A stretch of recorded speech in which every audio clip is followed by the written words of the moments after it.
딱이 맞은 영혼 제4부 마음 상하는 상황에 대처하는 방법. 마음 상함의 단계. 페터 베마이어와 그 동료들은 연구를 통해 마음 상함을 느끼는 세 가지 단계를 밝혔습니다. 첫째 단계, 심하게 마음을 다짐.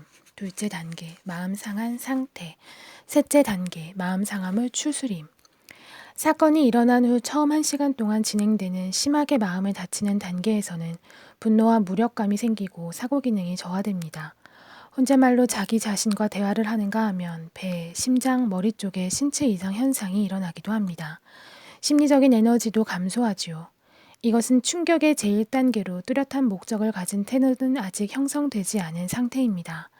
무기력감이 몸과 마음을 마비시키고 분노는 어디로 향해야 할지 아직 방향을 모릅니다.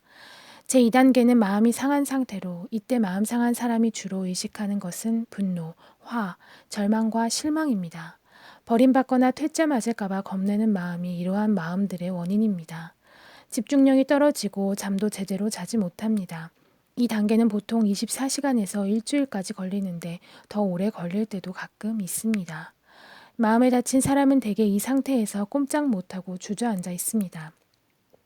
마음 상함에서 빠져나오는 한 걸음을 내딛는 일, 이를테면 자기를 괴롭힌 사람에게 가서 따진다거나 아니면 차라리 양보해 버리는 일, 또는 자기의 완고한 생각을 버리는 일 등은 생각하는 것만으로도 다시 한번 상처를 받게 되므로 처음부터 아예 제외시켜 버립니다. 이들의 사고는 항상 모든 것, 절대 다시는 안, 그리고 몽땅이라는 말이 보여주듯 극단성을 띱니다. 이 단계에 계속 머물러 있을 위험성은 꽤 높습니다. 마음에 다친 사람에게 이 현상은 달리 표현하면 접촉을 피해 숨어 있음, 증오심의 참, 남을 경멸하고 경우에 따라서는 자신까지도 경멸함 등을 의미합니다. 반면에 상처를 입힌 사람은 자기가 남의 마음을 상하게 했다는 사실을 알고 있을 경우에 이 상태가 오래갈 경우 끊임없이 자책과 자기 단죄를 하지 않을 수 없습니다.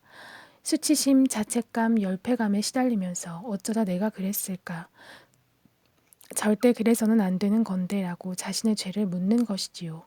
또 어쩌면 다른 사람들을 미모사처럼 예민하다고 업신여기면서 그들과는 앞으로 절대 사귀지 않겠다고 공언할 수도 있을 겁니다. 결과는 두 사람 사이의 관계가 끊어지고 상대를 생각할 때마다 서로 불쾌해지는 것이 되겠지요. 마음 상함을 추스르는 셋째 단계가 어느 정도의 시간을 필요로 하는지는 경우에 따라 다릅니다. 대개는 마음 상한 일이 생기고 나서 얼마 지나지 않아 이 단계가 시작됩니다. 다만 이 일을 소화하는 방식은 아주 다양합니다. 어떤 사람들은 일이나 여가 활동을 함으로써 균형을 되찾으려고 노력합니다. 내 세미나에 참석했던 사람들 중 특히 남자들은 이럴 때 혼자 있고 싶은 욕구가 생긴다고 많이들 이야기하더군요. 그 일과 거리를 두어야만 이를테면 산책을 한다든가 자전거를 타거나 해야 자기 자신을 되찾을 수 있다는 것이었습니다. 반대로 여자들은 알리고 싶은 욕구가 생긴다고 했습니다. 그 일에 대해 누군가와 이야기하거나 그냥 울어버리거나 아니면 욕이라도 하고 싶다는 것이었습니다. 분노가 치솟을 때 유리창을 닦거나 다른 육체적인 일을 하는 것이 상처를 씻는 데 도움이 된다는 사람도 있었습니다. 이런 차이에도 불구하고 질문을 받은 사람들 모두가 이구동성으로 하는 말은 자기 자신과 다시 만나기 위해서는 마음 상한 장면을 일단 떠나는 것이 가장 중요하다는 것이었습니다. 마음 상함이라는 것이 한 번 일어나면 상처를 받은 사람뿐만 아니라 상처를 준 사람까지도 모든 것이 엉망진창이 되는 경험을 하기 때문입니다. 그러므로 사태를 수습하는 첫 걸음은 도대체 지금 무슨 일이 일어난 것인지, 자기 자신에게는 또 무슨 일이 일어난 것인지 이해하는 데에 있습니다. 마음 상했음을 고백하기. 남의 마음을 상하게 하는 것이나 자기 마음이 상하는 것을 막론하고 마음 상함이 그와 관련된 두 사람에게 끼치는 영향은 매우 큽니다. 두 사람 다 어안이 벙벙해지고 깜짝 놀랍니다. 이해할 수 없다는 것이지요. 지금 무슨 일이 일어난 거지? 상처를 준 사람은 상대가 왜 그렇게 벌컥 화를 내는지 이해하지 못한 채 오히려 자기가 이해받지 못하고 공격당하고 있다고 느낍니다. 턱없이 죄를 뒤집어 썼다거나 정당한 이유 없이 박대박는다고 생각하는 것이지요. 그런가 하면 상처받은 사람은 순간적으로 너무나 크게 마음을 다쳐서 모욕당하고 박대당하고 거부당한 느낌에서 헤어나지 못합니다.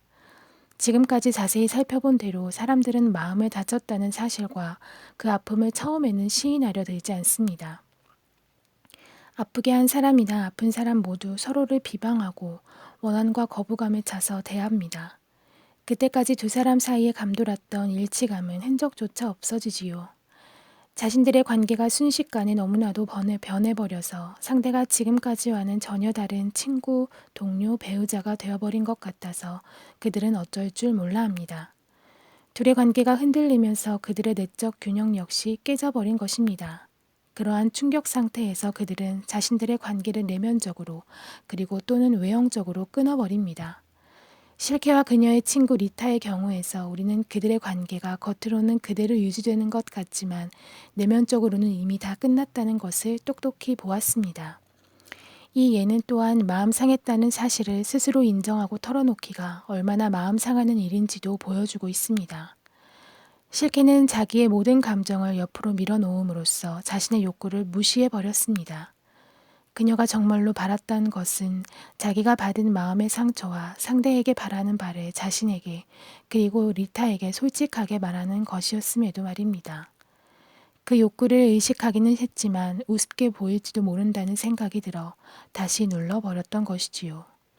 그 대가로 결국 관계를 희생해 가면서 마음의 이민을 떠나게 되었습니다. 이렇게 마음을 닫고 있으면 자기가 마음을 닫힌 데서 오는 리타와 다시 가까워지고 싶은 마음에서 오는 수치심을 느끼지 않아도 되니까요. 다시 마음의 균형이 흔들리지 않도록 말입니다. 하지만 이 방법의 해독은 만만치 않습니다. 이런 식으로 임시 안정을 꾀할 때 우리는 상대는 물론 자기 자신과도 더 이상 관계를 맺을 수 없기 때문입니다. 자신의 감정과 욕구를 부정하면 그와 동시에 자신의 일부를 잃게 됩니다. 그럼에도 관계 자체를 희생시키면서라도 자신의 감정이나 욕구를 모른 채 하는 것이 부족하고 상처받은 자기 모습을 내보이는 것보다 쉽게 생각될 때가 자주 있습니다. 그뿐인가요?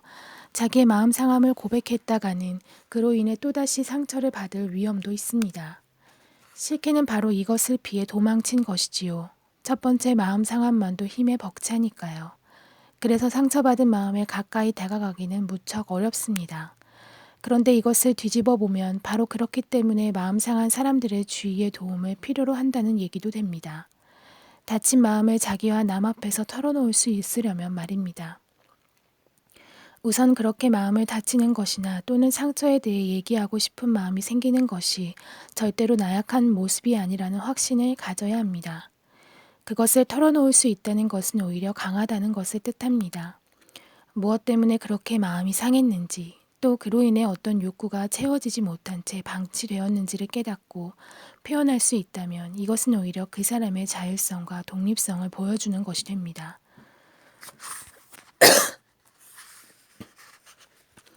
그렇게 함으로써 자기 일을 책임지는 사람이 되는 동시에 남들이 그를 이해하기도 쉬워집니다.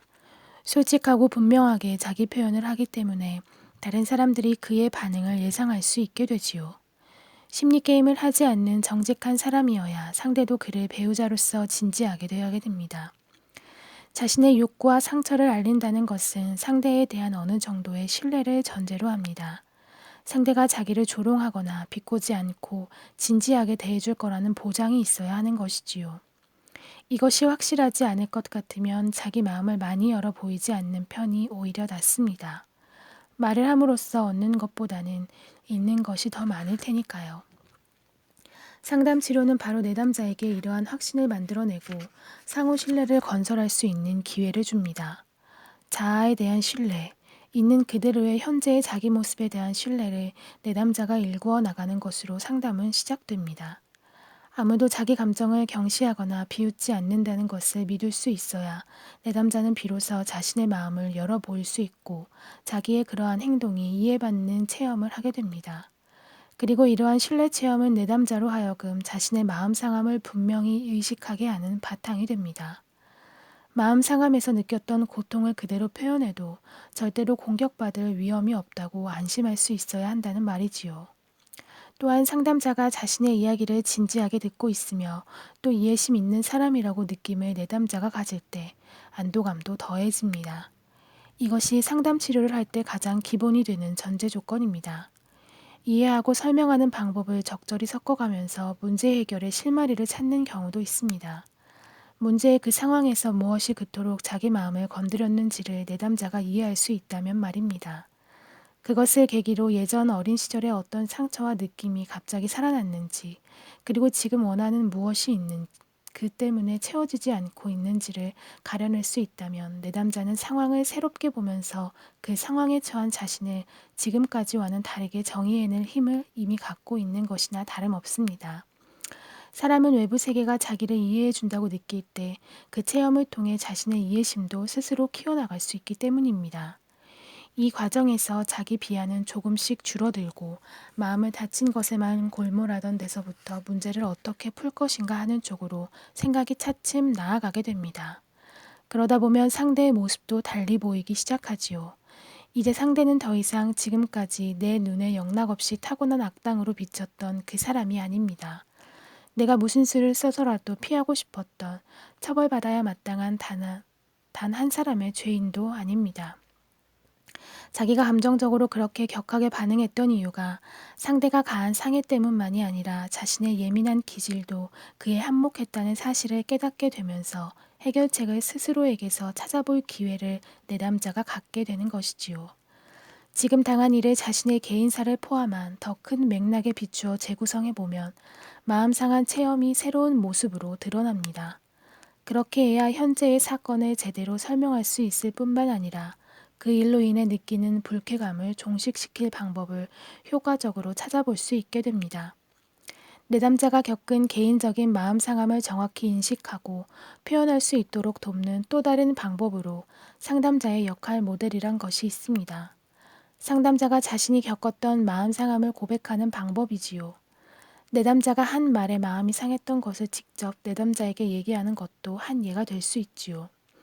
그렇게 함으로써 두 사람 다 마음 상함 체험을 터놓고 얘기할 수 있다는 것을 배우는 것이지요. 상담자가 자신의 마음 상한 체험을 털어놓는 것은 내담자로 하여금 상담자를 인간적으로 가깝게 느끼게 합니다. 여기서 인간적이라 함은 상담자도 감정이 있고 따라서 감정을 다쳐서 언짢아 할 수 있다는 의미입니다. 내담자는 상담자를 이상화하는 경향이 있는 데다가 결핍 현상이 매우 두드러진 아동적 성향을 가진 내담자나 상담 초기에 특히 그런 일이 잦기 때문에 위와 같이 상담자의 인간적인 면을 경험하는 일이 내담자들에게는 무척 드뭅니다. 그래서 상담자는 절대 상처받지 않는 존재로 인식되곤 합니다. 본인 자신은 아무것도 필요하지 않지만 모든 걸 줄 수 있고 한없이 참을 수 있는 존재라고 말입니다. 자기도 상대에게 무언가 영향을 줄 수 있음을 내담자가 인식할 수 있을 정도가 되면 그때 비로소 감정이입이 무엇을 의미하는지 알아차립니다. 그리고 쉽게 상처받는 성격을 극복하는 데에는 이것이 아주 중요한 한 걸음이 됩니다. 상담자와 내담자가 자기들의 마음 상함 체험들을 이야기하다 보면 마음이 상했다고 해서 반드시 헤어져야만 하는 것은 아니라는 것을 양쪽 다 깨닫게 됩니다. 서로 자기의 체험을 솔직히 이야기함으로써 오히려 가까워진다는 것도 알게 되지요. 마음 상하는 사건 자체가 아니라 그것을 처리하는 방법이야말로 바로 사람을 헤어지게 하는 원인이기 때문입니다. 비단 치료 관계에서뿐만 아니라 친구나 배우자, 동료들 사이의 관계에서도 마음 상함을 터놓고 이야기하는 것은 그 극복을 위한 좋은 방법이 됩니다. 다만 후자의 경우에는 서로 간의 마음을 다치게 할 위험성이 좀 크다는 차이가 있습니다. 인간 관계에서는 마음 상한 일 자체를 밝혀내서 해결하는 것을 목적으로 하는 상담 치료와는 다르게 상호 관계가 정립되어 있기 때문이지요. 오늘날 우리 사회의 의사소통 구조가 비교적 열린 구조라고는 하지만 대부분 사람들은 여전히 자신의 감정을 남에게 솔직히 표현하고 갈등을 그 당사자와 직접 얘기하는 것을 어렵게 느낍니다. 그러다가 자칫하면 자기가 속한 집단에서 소외될 위험이 예나 지금이나 꽤 높기도 하고 말입니다. 마음 상함이나 그 극복 방법을 논하다 보면 어쩔 수 없이 솔직한 의사소통을 가로막는 사회 구조에 대해 깊이 생각해 봅니다. 관계를 끊는 대신 거리두기. 어떤 만남으로부터 심적이나 외형적으로 물러나 버릴 때 다시 만나고 싶은 소망이나 계획 없이 잠정적으로 또는 완전히 그 관계를 떠나버릴 때 그런 경우를 일컬어 관계를 끊는다고 합니다. 다시는 상처받지 않도록 자신을 보호하기 위해서지요. 안전선 뒤로 물러나서 복수할 방법을 궁리하는 것, 그리하여 자기에게 상처를 준 사람과 그 상황에 대한 통제력을 되찾는 것이 그 목적입니다. 그러나 관계를 끊어버리면 오히려 현재 겪는 마음 상황을 극복할 수 없게 됩니다. 마음 상한 상태에 머물러 있음으로써 상처를 준 사람에 대한 나쁜 감정에 계속 매여 있게 되는 까닭이지요. 어떤 경우에도 완전히 털어버릴 수 없는 관계, 이를테면 직장에서나 결혼 관계에서 특히 이러한 단점이 두드러집니다. 물론 며칠간 또는 몇 주 동안 화를 내고 잠시 물러나 있을 수는 있습니다. 그러나 완전히 관계를 끊겠다면 결국 사표를 내든가 집을 나가거나 이혼을 해야겠지요. 하지만 사태가 그쯤 될 때는 대개 마음 상한 일이 여러 번 일어나고 관계를 그만둘 만한 또 다른 체험들이 많이 쌓인 다음입니다. 그때까지는 아무리 마음이 상했어도 상대와 계속 접촉하면서 살 수밖에 없는 형편입니다. 도저히 용서할 수 없을 만큼 크게 상처를 받은 사람이라면 상대에게 그 보복을 하려 할 겁니다. 그 사람 앞에서 떫은 감 씹는 표정을 한다던가 비난이 가득 담긴 몸짓을 할 수도 있고 비웃음 섞인 말로 우월감을 표시할 수도 있습니다. 그를 다른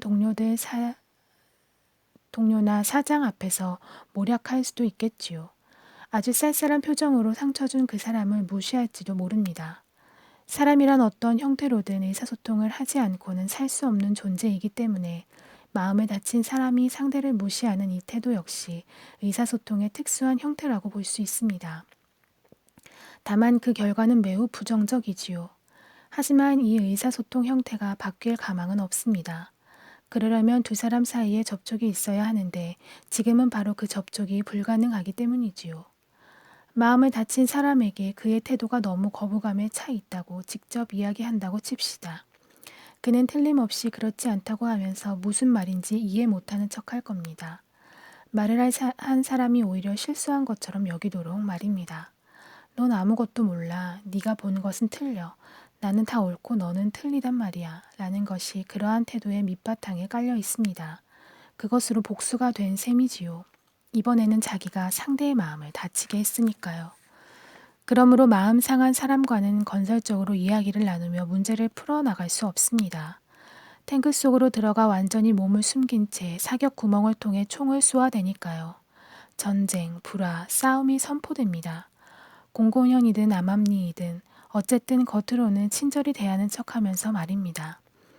직장에서 함께 일하는 동료가 던진 비판이 전적으로 옳을 수도 있습니다. 하지만 그것을 들은 사람이 비판의 내용을 가지고 논의하는 대신 자기가 모욕당했다고 마음 상해할 때 상황은 매우 어려워집니다. 자기가 하고 있는 일을 그 비판의 의거에 필요한 방향으로 수정하는 따위는 그의 머릿속에 결코 떠오르지 않을 겁니다. 비판의 원래 목표는 그것이었지만 말입니다. 이런 관점에서 볼 때 마음 상함은 단순히 인간관계에서 일어나는 문제를 넘어 회사에서의 협동과 생산성을 방해하는 요인이라고 할 수 있습니다. 예민한 피고용자를 대하는 일로 옥신각신하다 보면 건설적인 비판마저 자제하는 경향이 생겨 회사 전체에 해가 되는 경우가 적지 않습니다. 하지만 꼭 필요한 비판이나 토론을 피하지 않는 용기, 아무리 불편해도 꼭 필요한 일에 대해서는 직접 말을 하는 용기를 내는 것이 강력한 통솔력이겠지요. 쉬쉬하는 것이 처음에는 조화를 추구하는 일로 보일 수도 있지만 궁극적으로는 회사의 분위기를 좋지 못하게 합니다. 비판이 완전히 사라지는 것이 아니라 오히려 보이지 않는 데서 계속 자라나게 되니까요. 이 예에서도 볼 수 있듯 마음 상함을 극복하는 길을 찾는 것은 매우 중요합니다. 마음 상함은 단순히 우리 자신에게만 관계되는 것이 아니라 우리를 둘러싼 구조 전반에 영향을 미치기 때문입니다. 엄밀히 말해 우리가 마음을 다친 것 때문에 다른 사람을 힘들게 하지 않는 것은 우리가 져야 할 사회적 책임입니다. 그러나 마음 상한 상태에 빠져 있으면 자꾸 그 잘못을 저지를 수밖에 없지요. 마음의 상처에서 벗어나는 길은 한마디로 관계를 끊는 대신 일정한 거리를 두는 것입니다. 거리를 둔다는 것은 교제를 완전히 끊지 않는 상태에서 마음 상한 상황으로부터 내면적 또는 외형적으로 물러나는 것을 뜻합니다. 지금은 자기를 너무나 힘들게 하는 사건을 떠나 있지만 언젠가는 다시 돌아올 것이 전제된 경우를 가리키지요. 이것은 내담자의 상처를 객관적으로 감지하면서도 몸소 느껴 행동할 필요는 없는 전문 상담자의 태도에 비길 수 있습니다. 즉 우리가 느꼈던 당혹감, 상처 입은 아픔, 분노를 모두 깨닫기는 하지만 그것 때문에 생각이 막히거나 행동에 영향을 받지 않는 상태입니다. 거리를 둘 수 있다면 관계를 단절할 필요가 없습니다. 상대를 폄하할 필요도, 상처 입은 분노와 복수심에서 우리를 진정시킬 필요도 없습니다. 분노는 건설적으로 다독여 남들과의 선을 긋는 힘으로 이용하면 그뿐 막강한 감정에 이리저리 끌려다닐 필요가 없습니다. 거리를 둔다는 것은 이러한 맥락에서 볼 때 물러남, 상황을 다른 각도에서 관찰함, 방금 일어난 일을 이해하려고 노력함, 감정을 적당한 수준으로 축소시킴을 의미합니다. 하지만 그렇게 거리를 취하면서도 화내고 곰곰이 생각하고 욕을 하는 일이 가능합니다. 이러한 대응법의 장점은 무엇보다도 일어난 일을 처음부터 끝까지 두려움 없이 다시 체험해 볼 수 있다는 것이지요. 감정을 모두 지각은 하지만 거기에 지배받지 않을 수만 있다면 우리는 마음 상함을 이겨내는 쪽으로 이미 크게 한 발을 내디딘 셈입니다. 물론 그렇게 되기까지는 한 가지 중요한 조건이 갖추어져야 합니다. 내면의 자부심을 극복해내겠다는 결심이 그것입니다. 여기서 자부심이란 칭찬을 받거나 훌륭한 업적을 이루었을 때 일반적으로 느끼는 자랑스러움을 가리키는 게 아닙니다. 자기를 대단한 사람으로 생각한다는 점에서 자만에 가까운 우월감입니다. 이런 우월감을 극복한다는 것은 자신을 남 위에 세우는 대신 남과 똑같은 위치에 자리 잡게 한다는 것을 뜻합니다. 멸시하는 마음으로 남을 내려다보지 않고 상대와 눈높이를 맞춘다는 뜻이지요. 남의 눈을 들여다보는 것입니다.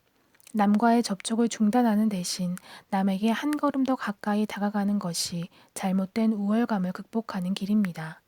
그리고 이 말은 결국 평화협정을 맺고 서로 화해하는 것, 마음에 닫힌 고립 상태에서 벗어나 남과 접촉하는 활발한 삶 쪽으로 방향을 잡는 것을 뜻합니다.